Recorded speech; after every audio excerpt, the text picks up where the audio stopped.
Welcome to Whisky.com, where fine spirits meet. My name is Lüning, Horst Lüning. I'm the master taster of Whisky.com. And today we have a brand new bottle here in my cask from Signatory Vintage. And it's from the copper ochre tube range. Well, this is 43%.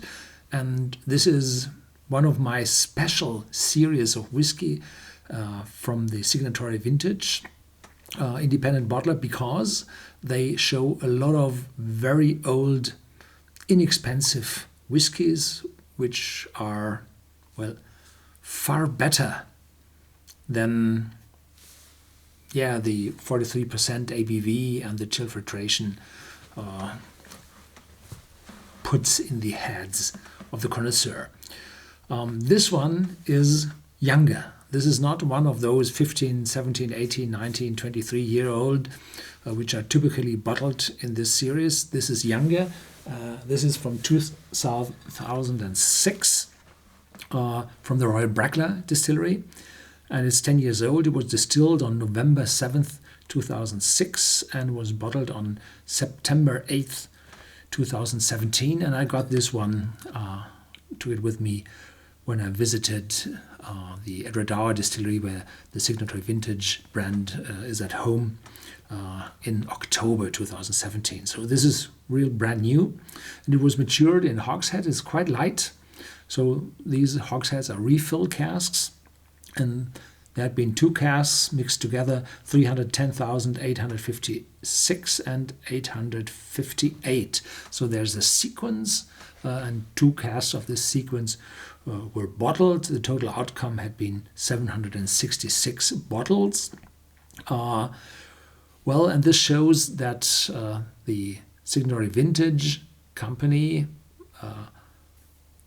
bought a set, typically half a truckload or a full truckload of casks at the distillery, put them down to rest in their own warehouses at the Edredauer distillery, and then bottled them when they thought they are right. So there are not only single casks out there at the Signatory Vintage warehouses.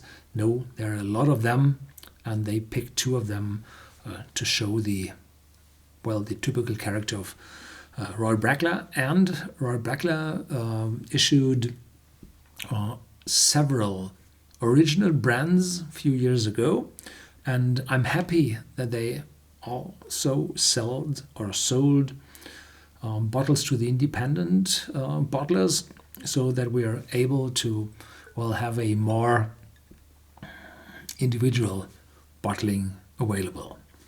So here we go. Yeah, it's fruity already on the nose.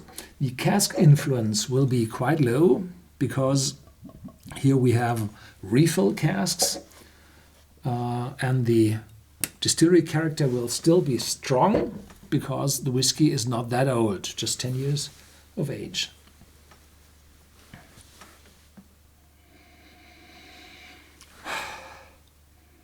Yeah, very, very light and fruity. And the 43% ABV, it's not that strong as it's typical for the independent bottlers, which as well inside Signatory Vintage, they bottle at 46 or even at cask strength.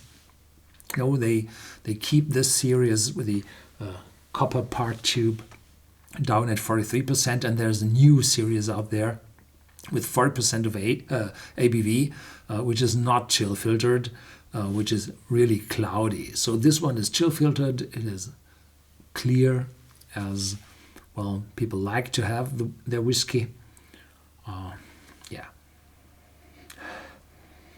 Light, fresh, fruity.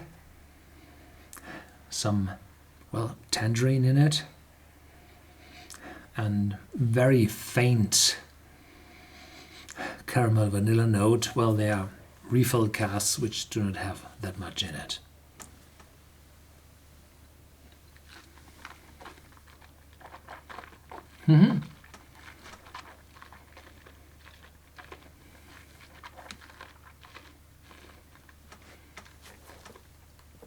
This tangerine note is quite strong, wonderful in my mouth.